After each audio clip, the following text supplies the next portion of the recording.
yeah, that going through that with those other four guys, and there were other guys involved as well, but you know, us being the five plus our coach, who they made a real example out of. Gosh, talk about traumatic. Um, I mean, the NCAA when I was in school was the judge, jury, and executioner, right? It was whatever they said went, and it didn't matter. Like, yeah, nothing mattered. Yeah. You know what I mean? Like, you might go try to appeal something, but it didn't matter. You're appealing to the same people who already found you guilty. Exactly. No third party ever. Yeah. Right. And so it was quite literally like we were under federal investigation. And what happened was, you know, there was a guy who owned a tattoo shop that we all met at a bar out on a Friday night in the off season, you know, and he was like, "Hey, I own this tattoo shop. Come on by sometime. You guys, we'll just hook you up," you know? And so it wasn't like we like traded memorabilia for tattoos. We just could get free tattoos. And when you come in, you could like sign a mini helmet for them or whatever. And it was all good. And then like, if you had memorabilia you wanted to sell, you could sell it. Yeah. Right. You know, like he had stuff from years and years back. Like, I mean, like old stuff, rings, gold pants, jerseys, like all kinds of things. So like seeing that, it was like, oh, so guys do this. Right. Yeah. You know what I mean? Like, it wasn't like we were the first ones who ever did this. And, you know, that was my freshman year when that happened. And then my junior year bowl practice was when we got the tap on the shoulder. So we were all like, it was funny. Like when Stan Jefferson, our player development guy, came around tapping all the guys on the shoulder, it's like the end of practice, we're stretching, and he taps Boom Herron, Devere Posey, all Big Ten, Terrell Pryor, all everything, me, all Big Ten, you know, and then he taps Solomon Thomas, who is a backup defensive end. Yeah. And we're like, what? This just went from like a media thing to like oh, what's going on? Yeah. And yeah, it was like when they called us into a room, they're like, you can't talk to each other, you have to sit here quiet, blah, blah, blah. And we're like, you know, right. And then one by one they take us into a room and sit you down with a bunch of attorneys and all kind of stuff. And that'd be frightening. Like, what in the world? I mean, you're what, like 2019? Yeah, like 20. Yeah. And and they're like, they give you this paper and the top sheet, it's covered up. So then they're like, go ahead and remove the top sheet. And it's like, yeah, my ring from my freshman year that I sold this guy. And I'm like, all right, well, it looks like you know what you got. Yeah. So like, what do you want me for? Like, what's up? Exactly. And yeah, it was just, I was just like what? You know, like, and I mean, it was crazy. You couldn't even accept a free drink in a bar like Justin and I could. Yeah, no, it's so funny. Like, we used to get noodles and Co for free because the guy who owned it was really, really nice. And it was like so scary because every time you went in there, like the NCAA would quite literally have like agents on campus at like places they knew we hung out looking for us to get free stuff. Like crazy. So I'm going to juxtapose this with a story, and I'm going to just use the University of Tennessee because I know this happened there about that same time. They had bagmen, you know, the old McDonald's bag. Hey, I'm going to give this kid a bag. There's $100,000 in there or something like this. We are literally talking about, I'm going to look right in the camera. The NCAA, you are a spineless organization. And I am still to this day, especially after the whole Connor Stallion stuff, Michigan got no penalty basically for that. But to take and for actual cheating on the field, there was no competitive advantage. We are living in the world of NIL today, where guys get Lamborghinis for going on a car commercial. You guys traded your own personal property for tattoos or signed a helmet or something like that. Incredible. What complete bullshit and it's ridiculous. I'm going to say this about Mike, and correct me if I'm wrong.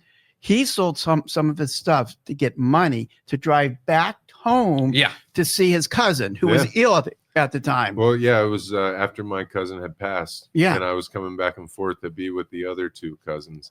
And the rest of my family, my whole family was here. You know, I just lost one of the people who was closest to me. I was 19, she was 16.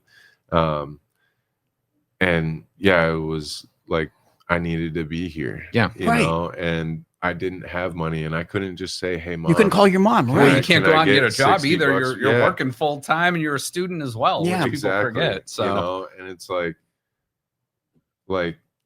absolutely the money crazy. that I got, like when my friends asked their parents for money to go to B-dubs or whatever for wings or whatever, like it was easy for them. The money that I got extra, like my granddad was the one who would give me extra cash, and he worked freaking like 100 some hours a week at a time in the mill for as long as I could remember, so that he could do that. Mm-hmm. You know what I mean? Like, it was never something that I took for granted. So whenever I was able to, like, you know, have some sort of value or worth that, like, I can make some sort of money to be able to do some of these myself. Yeah, I did that. And like, what else did I do with that money? I bought my cousin's freaking shoes for Christmas. Yeah. You know what I mean? Like, yeah. Like, come on. And there's a bunch of, like, excuse me, but like wealthy white people who make 6 figures a year working for the NCAA who are over here, like, quite literally taking me out and whipping me, you know, like it's crazy.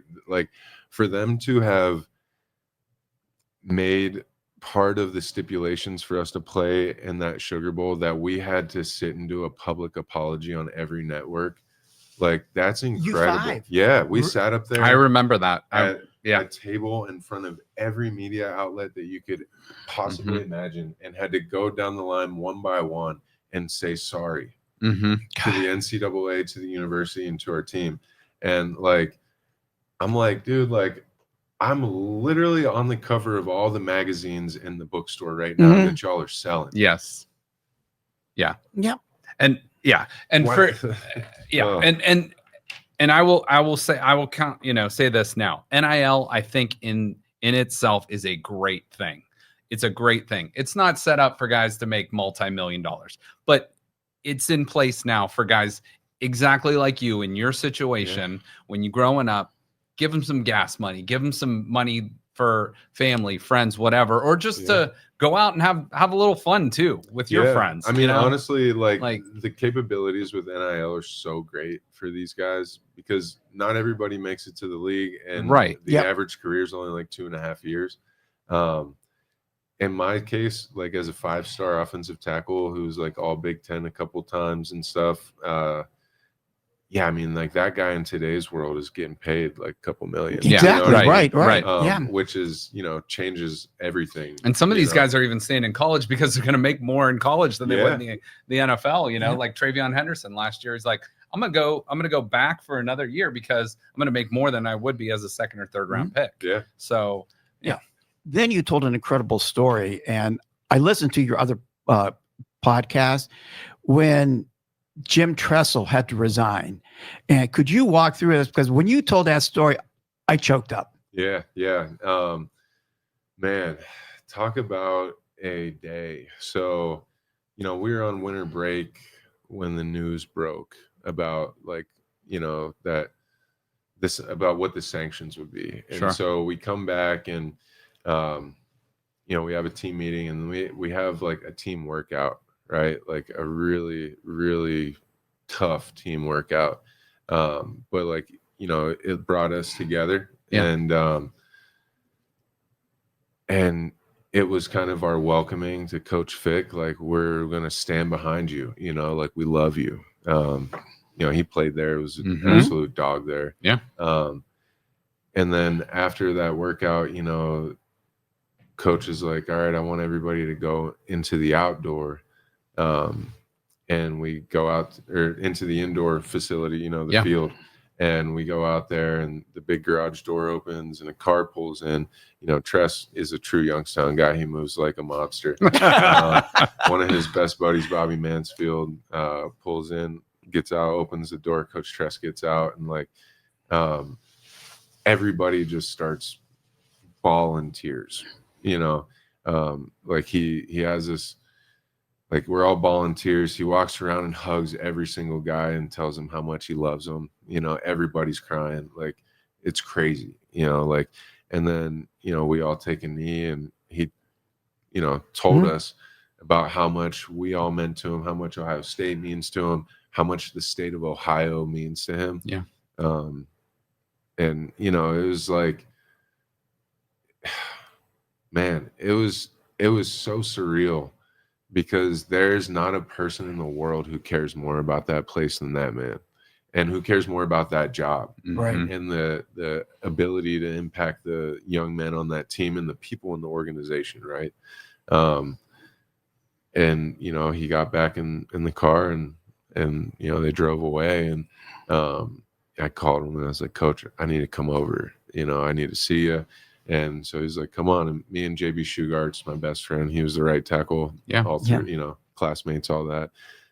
We went over to Tress's house, and, we're sitting in his sunroom, and, beautiful big windows, and his dogs Scarlet and Gracie are there, and he's drinking his Coke, and, we're boohooing and stuff. And I'm like, Coach, like, what are you going to do? And he's like, well, Michael,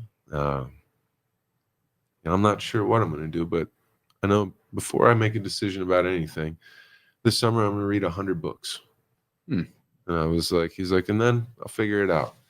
Wow. I was just like, yeah, what? Right. Like, Jeez. you got all this tough. stuff going on right now, and you're like, yeah, I'm going to take this time to just read. Calm in the eye of the hurricane. Yeah. Right there. Yeah. Jeez. Like, literally, like, he's got 2 big 300-pounders on his couch crying, and like, Coach, we love you so much, and like, and he's just like, it's all right, boys. Like, it was like Coach Tress made me feel often like not just once or twice, but like every time that I walked past his office and walked in there and just sat with him, he made you feel like when you got the best hug from your dad, Yeah.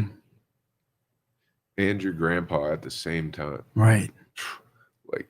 Like the power of the love that guy leads with, whew, And I mean, is unreal. Just listening to you talk about it now, I can see it in your eyes. I can hear it in your voice. When he became the president here, I came over to his office, and I was like freshly retired, like might have been my first year out of the league.